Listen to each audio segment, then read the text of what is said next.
செந்தில் பாலாஜியும் அமைச்சர் பொன்முடி அவர்களும் தங்களுடைய அமைச்சர் பதவியிலிருந்து ரிசைன் பண்ணியிருக்காங்க.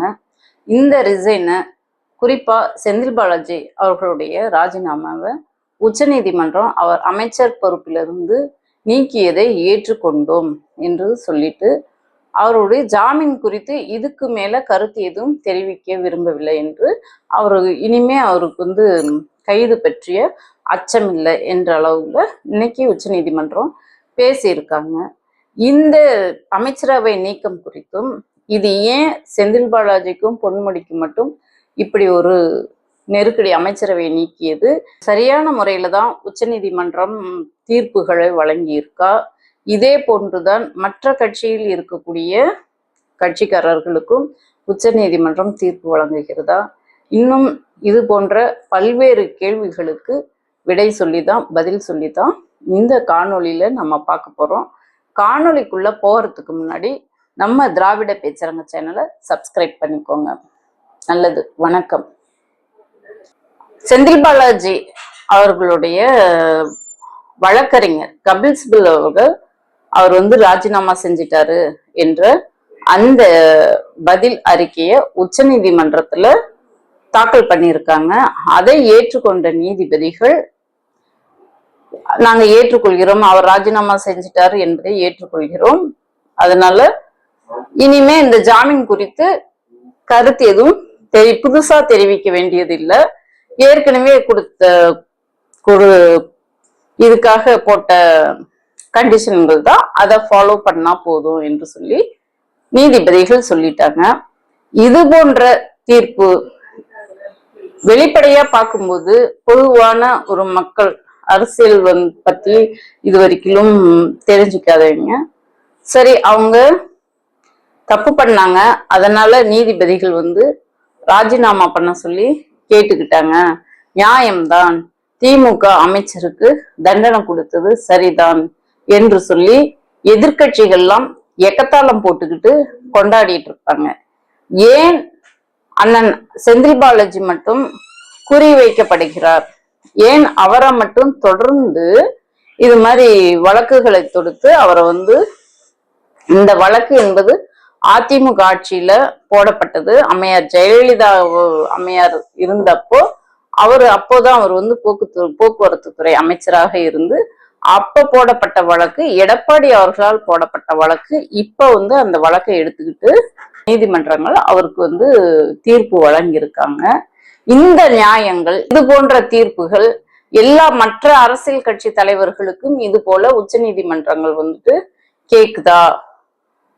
பிணையில இருக்கிறவங்க யாரும் அமைச்சராகவோ முதல்வராகவோ பதவி வகிக்க கூடாது என்று மற்ற அரசியல் கட்சி தலைவர்களுக்கு இது போன்ற நீதிபதிகள் கேள்வி எழுப்புகிறார்களா என்று தான் நம்ம இந்த காணொலியில பார்க்க போறோம். அம்மையார் ஜெயலலிதா 96 ஆட்சி காலத்துல கலர் டிவி ஊழல் வழக்குல அவங்க உள்ள போறாங்க. உள்ள போயிட்டு 2001 தான் பிணையில இருக்கும்போது தான் 2001 அவங்க முதல்வராக பதவியேற்று முதலமைச்சராகவே அவங்க செயல்பட்டு இருந்தாங்க. ஏன் இந்த நீதிமன்றங்கள் அவங்களுக்கு இந்த கேள்விய கேட்கல, அவங்கள ரிசைன் பண்ண சொல்லி நீதிபதிகள் சொல்லவில்லை, கேட்கவில்லை, அவங்க முதல்வராக செயல்படுறாங்க. அதே போலதான் சொத்து குவிப்பு வழக்குலையும் அவங்களுக்கு 4 ஆண்டு சிறை தண்டனை விதிச்சாங்க. விதிச்சுட்டு உச்ச நீதிமன்றம் போய் ஹைகோர்ட்டுக்கு போயிட்டு இந்த தீர்ப்பை ஒத்தி வைக்க சொல்லி குமாரசாமி வழக்குல குமாரசாமி நீதிபதி இந்த வழக்கை ரத்து பண்ணாங்க. அதற்கு பிறகு உச்ச நீதிமன்றம் போய் அந்த வழக்கு நடைமுறையில் இருக்கும்போது கோர்ட்ல இருக்கும்போது அம்மையார் அவர்கள் மீண்டும் முதல்வராக பதவி ஏற்றுக்கிட்டாங்க. பிறகு அவங்க இறக்கும் தருவாய் வரைக்கும் முதல்வராகவே தான் இருந்தாங்க. ஏன் இந்த உச்ச நீதிமன்றங்கள்லாம் நீதிபதிகள்லாம் இந்த மாதிரி அதிமுகவுக்கு இப்படி ஒரு நீதிபதிகள் நியாயத்தை சொல்லலை, கேள்வி கேட்கலங்கிறது ஒண்ணு. இது கூட பழைய வழக்கு என்று சொல்லலாம். இதுக்கு முன்னாடி ஜார்க்கண்ட் மாநிலத்துல பண பரிவர்த்தனை வழக்குல உள்ள தள்ளி கைதாகி பிணையில மீண்டும் முதல்வராக அவர் வந்து ஹேமந்த் சோரன் வந்து ஜார்க்கண்ட் மாநில முதல்வராக பொறுப்பேற்றுக் கொண்டார். அவருக்கு ஏன் இந்த கேள்வி கேட்கல? அவர் மட்டும் இல்ல, இன்னும் பல்வேறு அதே போல வந்து அண்ணன் செந்தில் பாலாஜி ஜாமீன்ல வந்துட்டு மீண்டும் உடனே அமைச்சராக பொறுப்பேற்றுக் கொண்டார் என்றால், அவருக்கு வந்துட்டு பிணை கொடுக்கும்போது நீங்க மீண்டும் அமைச்சராக கூடாது என்று கண்டிஷன் போடல. அதனால அவர் மீண்டும் வந்து அமைச்சராக பொறுப்பேற்றுக் கொண்டார். இதே டெல்லி முதல்வராக இருந்த அரவிந்த் கெஜ்ரிவாலுக்கு அவருக்கு வந்துட்டு மதுபான வழக்குல வந்து பிணை கொடுக்கும்போது நீங்க மீண்டும் முதல்வர் ஆக கூடாது என்று கண்டிஷன் போட்டு கொடுத்தாங்க. அப்படி கொடுத்ததுல அதனால அவரால் முதல்வர் ஆக முடியல. ஆனா அண்ணன் செந்தில் பாலாஜிக்கு அப்படி ஒரு கண்டிஷன் போடாதனால அவர் வந்து பிணையில இருந்து வந்தா அடுத்த நாள் அமைச்சராக பொறுப்பேற்றுக் கொண்டார். இப்போ ஏன் அண்ணன் செந்தில் பாலாஜி மேல மட்டும் தொடர்ந்து வந்துட்டு அவர் வந்து வெளியில இருக்கக்கூடாது, அமைச்சர் பதவியில இருக்கக்கூடாது, அவர் இருந்தாருனாக்க அவரை அமைச்சர் பதவியில இல்லாத அளவுக்கு தொடர்ந்து வந்து சட்டத்தை நீதிபதிகளை வச்சு அவங்க வந்து பழி வாங்கப்படுகிறார்கள் என்றால், 2021 சட்டமன்ற தேர்தல்ல 11 தொகுதியிலையும் வந்து அதிமுக வெற்றி பெற்றது. அதே அப்படியே 2021 உள்ளாட்சி தேர்தல்ல பார்த்தோமாக்க 200 தொகுதிக்கு 195 வார்டுல திமுக வெற்றி பெற்றது. கொங்கு மண்டலத்துல இவ்வளவு பெரிய வெற்றியை பெற்றது அண்ணன் செந்தில் பாலாஜி அவர்களால தான். இது அவங்களால சகிச்சுக்கவே முடியல. அது மட்டும் இல்ல, இவர் வந்துட்டு வெளியில இருந்தா பார்லிமெண்ட் தேர்தல்ல நம்மளால வெற்றி பெற முடியாது என்று கணிச்ச பிஜேபி அண்ணாமலை போய் அமித்ஷாட்ட நெருக்கடி கொடுத்து அவர் செந்தில் பாலாஜி வெளியே இருந்தா நம்மளால ஒரு தொகுதி கூட வர முடியாது, அதாவது கொங்கு மண்டலத்தை வாங்க முடியாது, அதனால அவரை வந்து கைது பண்ணி உள்ள வைக்கணும்னு சொல்லி நெருக்கடி கொடுத்து பார்லிமெண்ட் தேர்தலுக்கு முன்னாடியே அவரை கைது செஞ்சு உள்ள வச்சு இந்த வழக்கு ஃபர்ஸ்ட்லயே சொல்லிட்டா அதிமுக ஆட்சியில போடப்பட்ட வழக்கு. ரெண்டாவது வந்துட்டு இது வந்து முற்றிலும் இந்த வழக்குல இருந்து விடுதலை ஆயிட்டாரு. விடுதலை ஏன்னா சாட்சிகள் சரியான சாட்சி ஆதாரங்கள் இல்லை என்று விடுதலையான பிறகு மீண்டும் இந்த வழக்கை எடுத்து விசாரணை பண்ணி இந்த வழக்குல வந்துட்டு கைது பண்றாங்க. கைது பண்ணி அவருக்கு வந்துட்டு ஹார்ட் அட்டாக் வந்து ஓபன் ஹார்ட் சர்ஜரி பண்ணி சிறையிலேயே இருக்காரு. ஒரு சர்ஜரி பண்ண ஒரு சிறையிலேயே இருந்து அவ்வளவு கொடுமைகளா அனுபவிச்சாங்க. அந்த பார்லிமெண்ட் தேர்தல் வரைக்கும் அவரை வந்து வெளியே விடவே இல்லை. காரணம், அவர் வெளியே இருந்தா பிஜேபியால அங்க வந்து ஜெயிக்க முடியாது என்று சொல்லி அவரை வெளியே விடல. ஆனாலும் அண்ணன் செந்தில் பாலாஜி உள்ள இருந்துகிட்டே அவர் வந்துட்டு ஒரு தொகுதியை கூட பிஜேபியை வெற்றி பெற விடல கொங்கு மண்டலத்துல. அதுதான் அவங்களுக்கு வந்துட்டு அவரை தொடர்ந்து வந்து இந்த மாதிரி நெருக்கடி சட்டத்தை அவங்க அதிகார துஷ்பிரயோகம் பண்ணி அவர் மீது நெருக்கடியை ஏற்படுத்துவதற்கு இதுதான் காரணமாக இருக்குது. இப்ப மீண்டும் 2026 தேர்தல்ல கொங்கு மண்டலத்துல அவங்க வந்து அதிக சீட் எம்எல்ஏ சீட் பிஜேபி கூட்டணி வாங்கணும்னா அண்ணன் செந்தில் பாலாஜி அமைச்சராக இருந்தால் இது தொடராது, அவங்களால வாங்க முடியாது என்ற அந்த அச்சத்தின் காரணமாக அவர் நீக்கியே ஆக வேண்டும் என்று கோர்ட்டின் மூலமாக உத்தரவை பிறப்பிக்க வச்சாங்க. ஆனா இதுல என்ன ஒரு கேள்வினா, இப்ப அவர் வந்து எம்எல்ஏவாக இருக்கிறாரு, மாவட்ட செயலாளராக இருக்காரு. ஏன் இப்ப சொன்னாக்க கலெக்டர்கள் அவர் பேச்ச கேட்க மாட்டாங்களா, அல்லது எஸ்பி போலீஸ் இவங்கெல்லாம் அவர் பேச்ச கேட்க மாட்டாங்களா என்ற ஒரு கேள்வி வருது. இவங்க தப்பான கணக்கு போட்டுட்டு இருக்காங்க. செந்தில் பாலாஜி அண்ணன் மீண்டும் அவர் வந்து அமைச்சராக வரக்கூடிய வாய்ப்பு அதிகமாவே இருக்கு. எப்படின்னு கேட்டோம்னா, நான் ஃபர்ஸ்ட்லயே சொன்னேன், திமுக வந்து மீண்டும் இந்த வழக்கை இன்னைக்கு வேணா ராஜினாமா பண்ணிருக்கலாம் அமைச்சர். ஏன்னா கேள்வி கேட்டாங்க, உங்களுக்கு வந்து அமைச்சர் வேணுமா ஜாமீன் வேணுமா என்று கேள்வி கேட்டாங்க. அதனால சரி நாங்க அமைச்சர்ல இருந்து அமைச்சராக இருந்து ரிசைன் பண்ணிட்டேன் என்று சொல்லி இன்னைக்கு போய் கொடுத்துட்டாங்க. ஆனா மீண்டும் திமுக உச்ச நீதிமன்றத்துல வழக்கு தொடுக்கும். ஏன்னா உதாரணத்துக்கு சொன்னேன், அம்மையார் ஜெயலலிதா அவர்கள் பிணையில இருந்துகிட்டு முதல்வராக 2 முறை பொறுப்பேற்றுக்கிட்டாங்க. அவங்கள எந்த கேள்வியும் கேட்கல. அதே போலதான் ஜார்க்கண்ட்ல ஹேமந்த் சோரன் அவர்களும் பிணையில இருந்துகிட்டு தான் இப்ப வந்து முதல்வராக செயல்பட்டு இருக்காரு. இது ஒரு பக்கம் இருந்தாலும் பிஜேபி, அதாவது பிஜேபியில போய் சேர்ந்தவங்க எல்லாருமே தொடர்ந்து அந்த பதவியில அப்படியே தொடர்ந்துகிட்டு இருக்காங்க. உதாரணத்துக்கு எடுத்துக்கிட்டாக்க மகாராஷ்டிராவுல அஜித் பவார் பிஜேபியில தான் அந்த பண பரிவர்த்தனை வழக்குல போட்டாங்க, சொத்து குவிப்பு வழக்கு போட்டாங்க. அவர் வந்துட்டு பிஜேபியில போய் சேர்ந்த உடனே அந்த வழக்கு இன்னும் அவரு நிலுவையில தான் இருக்கு. ஆனா இப்ப வந்து அவர் துணை முதலமைச்சராக தொடர்றாரு. அவர் மட்டும் இல்ல, அவரை போல இன்னும் பல பேர் இருக்காங்க. சுவேந்த அதிகாரி அவரும் இன்னும் தொடர்ந்து பொறுப்புல தான் இருந்துட்டு இருக்காங்க. அதே போலதான் கீதான்றவங்க ஒய்எஸ்ஆர் காங்கிரஸ்ல இருந்து பிஜேபிக்கு போனதுக்கு அப்புறம் அவங்க மேல எந்த நடவடிக்கையும் இல்லை, அவங்களும் தொடர்ந்து பொறுப்புல இருந்துகிட்டு இருக்காங்க. அதே சஞ்சய் சிவந்த் அவங்களும் வந்துட்டு பகுஜன் சமாஜ் கட்சியில இருந்து பிஜேபிக்கு போயிருக்காங்க, அவங்களும் தொடர்ந்து பொறுப்புல இருந்துட்டு இருக்காங்க. இந்த மாதிரி இந்தியா முழுசும் பல பேர் வந்து பிணையில இருந்துகிட்டு பதவியில இருக்காங்க. அது மட்டும் இல்ல, கவுன்சிலர்கள், பஞ்சாயத்து தலைவர்கள், இந்த மாதிரிலாம் எம்எல்ஏஸ், எம்பிஸ், இந்த மாதிரிலாம் லட்சக்கணக்கான பேர் மேல வழக்கு இருக்கு. ஆனாலும் அவங்களாம் வந்துட்டு இன்னும் பதவியில அந்தந்த பதவியில அவங்க வகுத்துக்கிட்டு தான் இருக்காங்க. அப்போ இத்தனை பேரு இவங்கெல்லாம் எப்படி இருக்கிறாங்க என்று மேற்கோள் காட்டி திமுக உச்ச நீதிமன்றத்துல வழக்கு தொடுக்க அதிக வாய்ப்பு இருக்கு. அப்போ இதையெல்லாம் மேற்கோள் காட்டி பேசும்போது கண்டிப்பா அண்ணன் செந்தில் பாலாஜி அவர்கள் மீண்டும் அமைச்சராக பதவி ஏற்கிறதுக்கு வாய்ப்புகள் அதிகமாக இருக்கு. திமுக தொடுத்த வழக்கில் எதுவுமே இதுவரைக்கும் அவங்க தோற்றதாக சரித்திரம் இல்லை. மீண்டும் அண்ணன் செந்தில் பாலாஜி அமைச்சராக வருவார். இப்போ நம்ம அமைச்சர் பொன்முடி வழக்கு, பொன்முடி அண்ணன் பேசுனது சரி என்று எந்த இடத்துலயுமே திமுக ஒரு இடத்துல கூட சொல்ல வரல.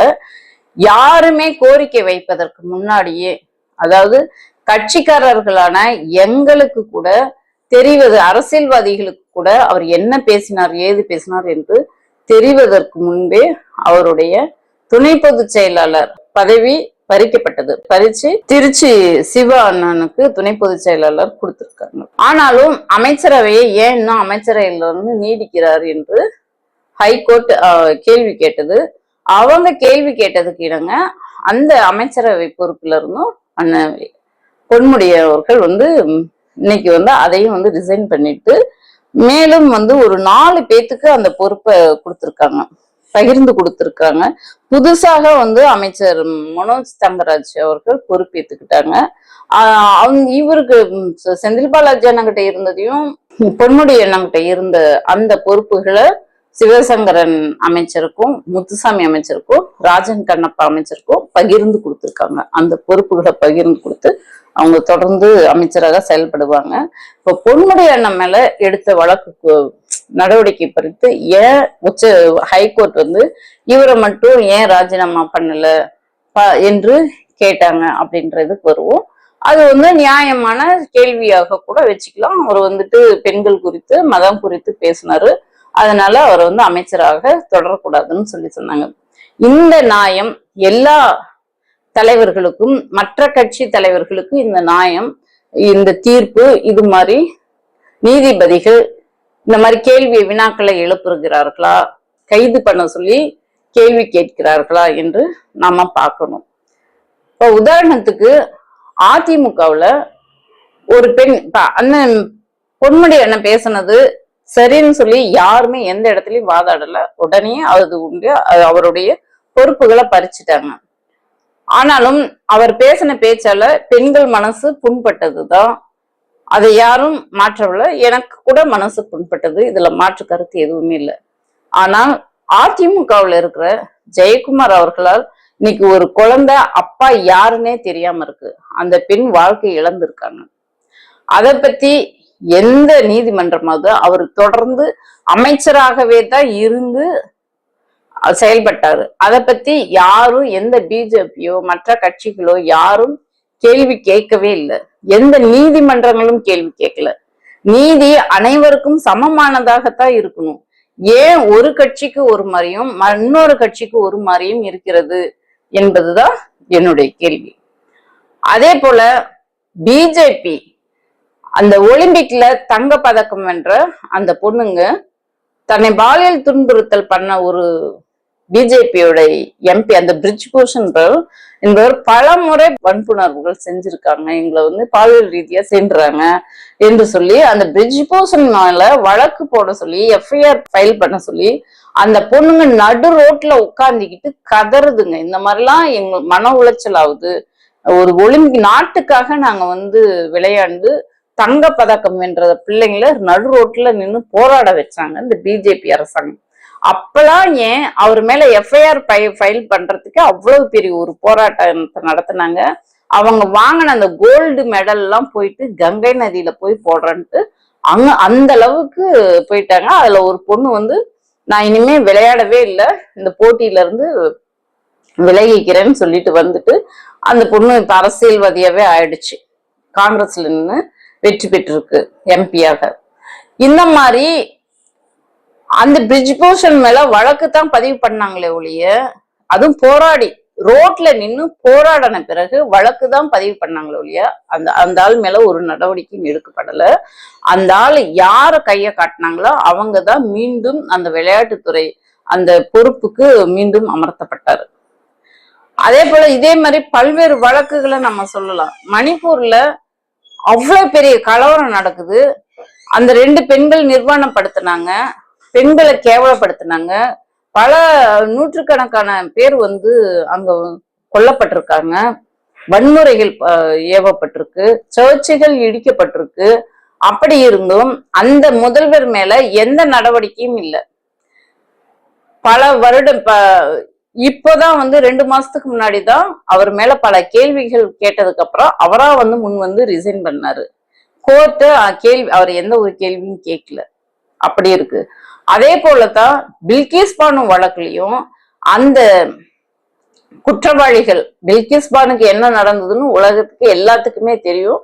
அந்த வயிற்றுல இருக்கிற குழந்தைய கூட வெளியே எடுத்து கொண்டாங்க, கர்ப்பப்பையில இருந்து வெளியே எடுத்து கொண்டாங்க. 3 மாச குழந்தைய துணி துவைக்கிற மாதிரி துவைச்சு அந்த குழந்தைய கொண்டாங்க. இன்னும் எத்தனையோ பெண்கள், இஸ்லாமிய பெண்களுக்கு பாலியல் பலாத்காரம் பண்ணி கொண்டாங்க, இஸ்லாமியர்கள் எல்லாம் கொண்டாங்க. அது எல்லாத்துக்குமே தெரியும். அந்த கோத்ரா ரயில் எரிப்பு சம்பவத்துல நடந்தது, அந்த கலவரம் எல்லாத்துக்குமே தெரியும். அப்படி நடந்துகிட்ட அந்த வன்முறையாளர்கள் இவங்க வந்து உயர் சாதியில பிறந்ததுனால ரொம்பவும் நல்லவங்க என்று சொல்லி அவங்கள வந்து குஜராத் நீதிமன்றம் விடுதலை பண்ணனது மரண நடத்தை அடிப்படையில. அந்த பொண்ணு மீண்டும் கோர்ட்டுக்கு போய் போராடி அதுக்கப்புறமா தான் அவன் மேல நடவடிக்கை எடுத்து கைது பண்ணாங்க. அப்போ பிஜேபிக்கு ஒரு மாதிரியும் அதிமுகவுக்கு ஒரு மாதிரியும் அமைச்சர் அது பொன்முடி அண்ணன் மேல எடுத்த ஏன் இவரை கைது செய்யவில்லை என்று கேட்கக்கூடிய நீதிமன்றங்கள் ஏன் இவங்க மேலெல்லாம் நடவடிக்கை எடுக்கல என்று ஏன் கேட்காம விட்டது? அப்போ ஆட்சி அதிகாரத்துல இருக்கிறவங்களுக்கு ஒரு மாதிரி நீதியும், ஒன்றிய மாநில அரசாங்கத்துல இருக்கிறவங்களுக்கு ஒரு மாதிரி. இப்போ பிஜேபி நினைத்தால் யாரை எப்படி வேணாலும் ஆட்சி அதிகாரத்தை பயன்படுத்தி இந்த மாதிரி நீதிபதிகளையே பேச வைப்பார்கள் என்பதற்கு தான் இந்த மாதிரியான நடவடிக்கைகள். திமுகனா எப்போதுமே அவங்க வந்து பழிவாங்க.